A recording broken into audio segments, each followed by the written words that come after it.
Welcome to another episode of Stache Sports. The Boston Celtics looked really good last night, even though Jaylen Brown didn't play last night and a couple others because they were on a back-to-back and they gave them off tonight for a day of rest. But the Celtics looked really good, even though they're playing against the Milwaukee Bucks, who I don't think will look good this year, even though they still have Giannis Antetokounmpo. I don't think the Milwaukee Bucks are looking all that good this year. But the Boston Celtics looked really good last night, winning against the Milwaukee Bucks on a back-to-back, which is good for them. It's nice to see that even if Jaylen Brown doesn't play, we have other role players and other good players that can help us win, even though it's against the Bucks. It's still nice to see them winning. Still nice to see them winning.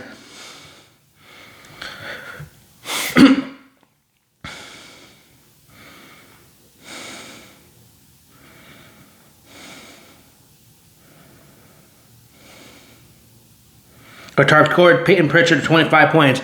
Peyton Pritchard is looking like he could be the sixth man of the year this year. Peyton Pritchard is looking really good.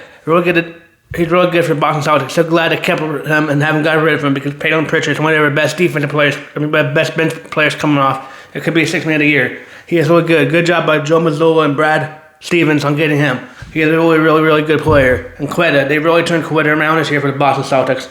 But that's nice to see the Boston Celtics win when you don't even have a majority of our superstars in. Hugo Gonzalez had a big night last night too. The Celtics won 108-81, and they continue to winning ways.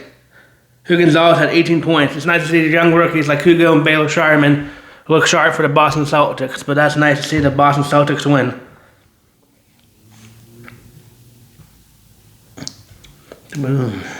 Tonight, I think the Hornets beat the Mavericks. The Charlotte Hornets, that's an interesting name.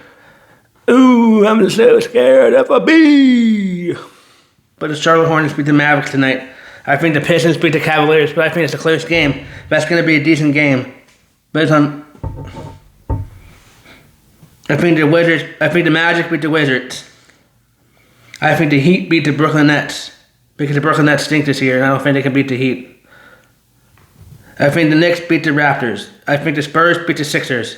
I think the Thunder beat the Bulls. I think the Timberwolves beat the Grizzlies. I think the Lakers beat the Pelicans, and the Suns beat the Kings tonight because the Kings stink. The New York Kings are not a good basketball team. Or Los Angeles Kings are not a good basketball team, and they stink. Or Sacramento Kings, where it comes from. Sacramento Kings stink this year. Today's the day for people to franchise tag their players in the NFL. We go up to breaking news. That's Kyler Murray from the Arizona Cardinals has been informed that he'll be released. So that means they can sign him a minimum contract. That's not that much. So that means the Steelers give him a try. I mean, we do have Will Howard, but maybe give him a try too. I think he'd be better than Mason Rudolph. I mean, I know Kyler Murray had his troubles in Arizona, but who knows? Maybe he might come to Pittsburgh because they won't have to sign for so much. And he's a mobile quarterback, and we do have Mike McCarthy now that can work a different kind of quarterback. So we'll see. I mean, he was decent, had his ups and downs when he was at Arizona, but we'll see what happens to that. It's going to be interesting to see where he goes now since he's going to be cut. He can sign for. I'm going to be able to sign for not that much.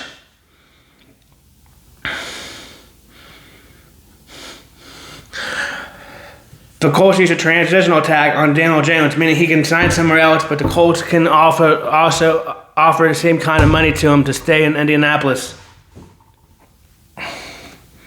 Trey Henderson didn't get tagged for the Bengals. That's good. Hopefully he gets traded, and we don't have to worry about him in the AFC North.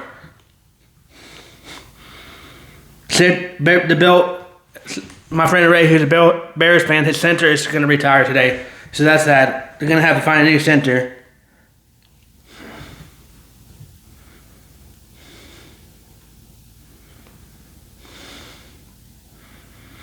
So we'll see. Hendrickson's going to be a free agent. Some of these people are going to be free agents that didn't get tendered. Kenneth Walker from the Seattle Seahawks, he didn't get the franchise tag, so he'll be a free agent too. But George Pickens got the franchise tag, so he won't be a free agent, but all these other people will be. It's going to be interesting to see what kind of receivers there's going to be that come out, because I'm kind of scared to see what kind of receivers come out for this for the picks, receivers are free agents too. Because I heard reports from close sources that the Steelers could be interested in Brian Thomas Jr. I wouldn't mind Brian Thomas Jr. Brian Thomas Jr. is still on his rookie contract, so that's pretty good. He's from the Jaguars and had a good off year, even though he was injured last year. So it might not be bad to have Brian Thomas Jr. in the fold, but we'll see what happens with that.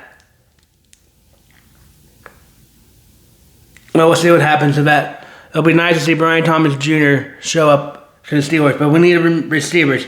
So maybe we might sign somebody, but I don't know what kind of receivers are available. Or maybe we might trade for A.J. Brown or somebody else. I don't know. The offseason is about to start, so it's going to be interesting to see what happens. It's going to be how long is it going to take for Aaron Rodgers to decide this year. I don't think I want him to take as long as he did last year. I hope he decides right away if he's going to play or not, so he can decide who our quarterback's going to be and not try to mess around with it this year. But we'll see. The scouting combine was this week too, and it's okay. I heard some reports. I heard Diego Pave said he has one more year to mature because he said his coach had to bring mature at 25. I think this kid keeps talking himself down and down the draft board. He might even get drafted now because this kid has such a cocky attitude. I don't know how he's going to do because remember earlier on that kid had a spoiled attitude and we lost to Fernando Mendoza for the Heisman and had all of his inappropriate and vulgar text messages afterwards. It was partying at the club and said F Indiana. Remember that? We're going back into the videos that I talked about. So I think doing that at the combine is going to ruin it even more. But some of these receivers are doing pretty good. The Steelers are meeting Cardinal Tate. I really want Cardinal Tate. He's from Ohio State. And if you really believe in the Steelers and Will Howard, that'd be nice to give Will Howard a receiver he's comfortable with. And he can get more comfortable with DK Metcalf too. But that'd be nice to get my receiver. Or maybe get this lemon, the receiver from USC or the receiver from Arizona State. I mean, we need a receiver no matter what. Even if we sign somebody or trade somebody this year to get a receiver, we also need somebody else because I don't want to know if Roman Wilson is that guy. Because we haven't seen Roman Wilson at all last year when he was healthy, and he kept on getting healthy scratches. So I wonder what was up with him last year. And I don't know if Mike McCarthy can change that around since Mike McCarthy is a offensive coach. Like Mike Tomlin, who are the defensive coach. So I don't know if they can fix that, but we'll see. I mean, maybe the Steelers might start throwing the ball down the middle of the field more. That'll be greatly appreciated when we have tight ends like Pat Fryermuth, Darnell Washington, and Johnny Smith. If we keep Johnny Smith this year, that'd be nice to see them throw down the field more. But the first and foremost priority is they really need to re-sign Kenneth Gainwell. Kenneth Gainwell had a real great year last year. And I really think the Steelers need to re-sign Kenneth Gainwell to whatever he wants. Because that's good to have two good running backs back there, Kenneth Gainwell and Jalen Warren. And Gainwell was real good. I mean, I know we got Caleb Johnson, and he might do something, but it was kind of hard to see what Caleb Johnson did last year because Kenneth Gainwell was so good and taking his share in time. But I really think the Steelers need to keep... I really do think the Steelers need to keep on holding on to that guy, Kenneth Gainwell. He was the team MVP last year for a reason. But he was the team MVP last year for a reason. That's why I think they need to keep on with him. But we'll see. I hope they do, and I hope they keep on with him. But we'll see.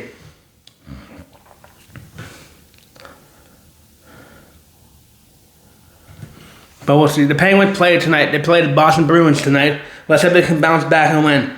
I think Arthur Sheeloss might play after having a shutout because he did have a shutout the last game and he had a day off. So I think Arthur Sheeloss will be in net tonight. But we need goals from Malkin tonight. Malkin needs to keep on going. Ben Kendall, that young rookie, he can keep going too. It's nice to see the Penguins do well. I wonder if they're going to trade anything because a couple of days from now is the trade deadline in the NHL. But I wonder if we're going to stay packed. I mean, we do have a really good team this year, so how much do you want to mess up with it? I mean, getting a guy like Vincent Trocheck might be good, but it might help the center depth because we might have Crosby out for a while. So that'll help, and it'll also help when Crosby comes back if we're thinking a real playoff team. Or how far do we go now? I mean, earlier this season, people thought that during the trade deadline, the Penguins might be sellers, trying to sell some of their team to get younger because they might be in the position to try to stuff for Gavin McKinnon, the projected number one pick on Penn State this year in NHL hockey. But now that they're good and they're a playoff team and they're the second team in the division right now, behind the Carolina Hurricanes, what do? Do you try to make a big move for Jason Robertson if it doesn't cost that much? I mean, Jason Robertson from the Stars, he might be a decent one. Do you go for Vincent Trocheck to try to get more depth? I mean, I do know they need a defensive man. They need more defensive help, so who knows? But I do trust Kyle Dubas. Kyle Dubas has really turned his team around, like I've been saying and preaching on his good roads on this podcast. I really do like Kyle Dubas. We used to have a general manager in Philadelphia, and that was the worst decision because Philadelphia is one of our biggest rivals, so we know that guy was trying to tank us for no reason to screw us because it's Philadelphia, and that's what Philadelphia does. I guess a whole bunch of rats in Philadelphia. But now we have a new general manager, a new GM, and Kyle Dubas is young and from Detroit, from Toronto. I bet Toronto really misses him because Toronto's on a 4-game losing streak since the All-Star, or since the winter break. And they even have Austin Matthews, who is a captain for the American team on their team, but they have not won a game in 0-4 now since coming back from the Winter Olympic break. That's wild.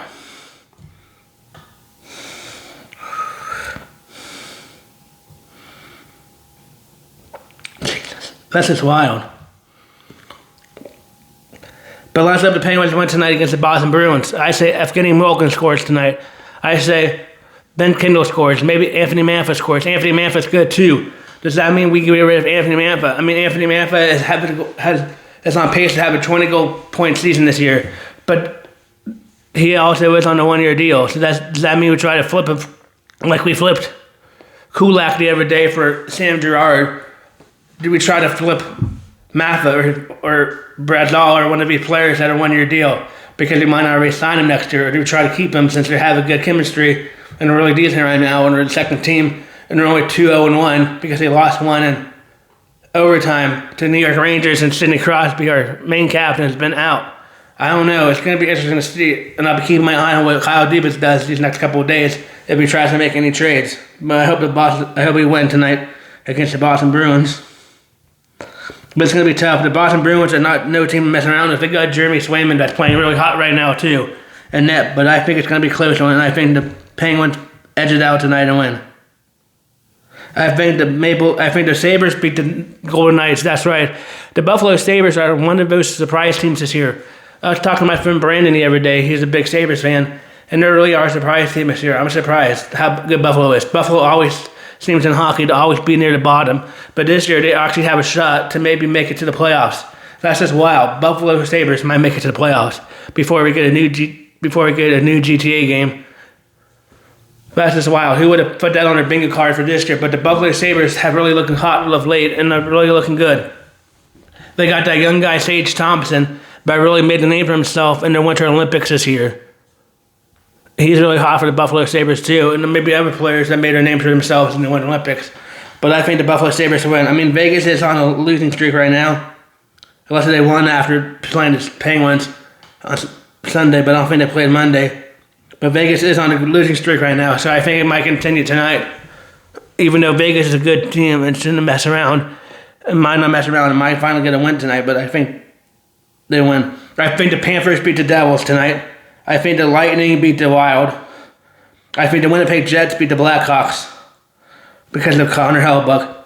But I think it might be a close game, but we'll see. I mean, the Chicago Blackhawks are a young team, and they're looking good, but they're a young team, so I don't know if they can be able to. I don't know if they're too young for the talent tonight. I got the Predators over the Blue Jackets. I got the Flames over the Stars. I got the Stars over the Flames. I got the Oilers over the Senators. I got the Avalanche over the best team over the Anaheim Ducks. They're the Mighty Ducks, whatever you want to call them. I got the Dallas Stars. I got the Oilers over the Senators. I got the Canucks over the Sharks. There's my NHL picks. Right now, the Baseball World Classic is going on, but the Pirates are looking really good right now. The main talk about the Pirates right now is a young player, Connor Griffin, will be called up on opening day. I really hope they call Connor Griffin up on opening day. I really do, because this is one of the good teams this year. But we'll see. I hope they really call Connor Griffin up for the Pittsburgh Pirates this year. They need to. They need to call him up sooner rather than later because I think our division's wide open this year. I mean, it's nice. I can't wait to see what Brandon Lau can do for the Pirates. That guy had a lot of home runs last year. Also, there's a big news today. Profar, I think it's how you say his name, for the Atlanta Braves, got suspended for 162 games for performance-enhancing drugs. Profar is a designated hitter for the Atlanta Braves. Profar was a designated hitter last year and probably hit around 243, I think, or whatever it was. But that's a big blow for the Atlanta Braves. And Profar, or however you say his name, I'm probably mispronouncing it, but oh well. But that means the DH, who will be the DH now, but Profar is out. Because the Pirates got their old DH, Marcell Ozuna, but had 21 home runs last year, even though he had an off year last year. But he's going to be the new DH for the Atlanta Braves. Maybe they might try to sign Cutchin. Andrew McCutchen's still available, and maybe they might try to sign somebody. Now, that Profar looks like he'll be out for 162 games, which is a whole year. So I don't know why they didn't say Profar is out for a whole year. I don't know why they didn't say that, but Profar is out for a whole year now. So it's going to be interesting to see what happens to that if they don't try to repeal it or try to get him suspended for longer. But that's the second time now that he's had performance-enhancing drugs. So maybe there's something that he needs to fix if he wants to keep playing baseball.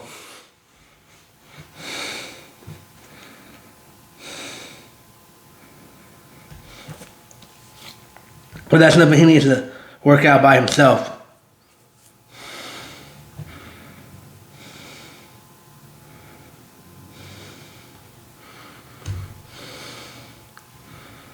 The Pirates are looking really good this year in spring training. Can't believe it. They're like 9-2. They have one of the best records. But yes, I know it's only spring training, and the Pirates need to do that when it counts. And some of their stars aren't playing, but some of these players are. The World Baseball Classic is about to start tomorrow, so we'll talk more about that in tomorrow's video about the World Baseball Classic. But the Pirates are looking really good this year. I can't believe it right now. I know it's spring training, and I'm getting my hopes up high, but we're only a couple of weeks away from regular games, because the regular games start on March 26th. So we're only a couple weeks away. So it'll be interesting to see what happens if they bring up Connor Griffin. But they're going to have to sign him to a lot of money. And if they do bring up Connor Griffin, he'll make history. But I don't think any MLB player in modern history, or it's been a really long time, started on opening day at 19 years old of age. I mean, I know. I think Bryce Harper was pretty young. Might have been 19 when he started, but I don't think Bryce Harper started on opening day, or somebody's ever won. So that's what I mean, opening day. Because Bryce Harper started during the other season, but not on opening day. So if he comes up opening day, that'll make history. But we'll see. Who knows what they're going to do? Who knows what the Pirates are going to do? But he's been hitting the ball. He's been hitting a lot of home runs in spring training so far, so that's good. And been hitting let out. So he's been definitely making a name for himself and making a case for him to come up and be the youngest player to come up on an opening day roster in the modern day baseball history era. But we'll see. I really hope the Pirates keep doing good this year, because we have Paul Skeens, but who knows how much longer we have Paul Skeens for. But Paul Skeens right now is too busy worried about pitching for the United States of America in the World Baseball Classic, which is good.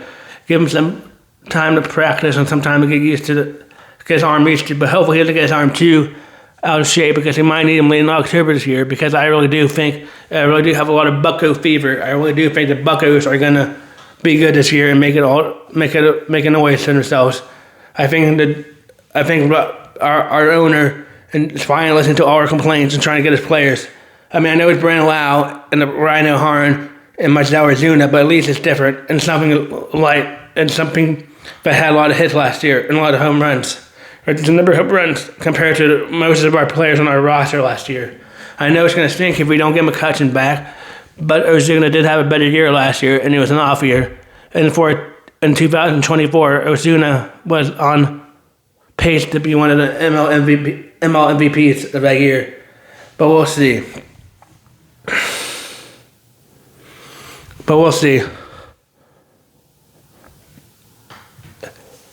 Tomorrow we'll talk more about baseball and the World Baseball Classic. It's going to be interesting. What is your opinion on the World Baseball Classic?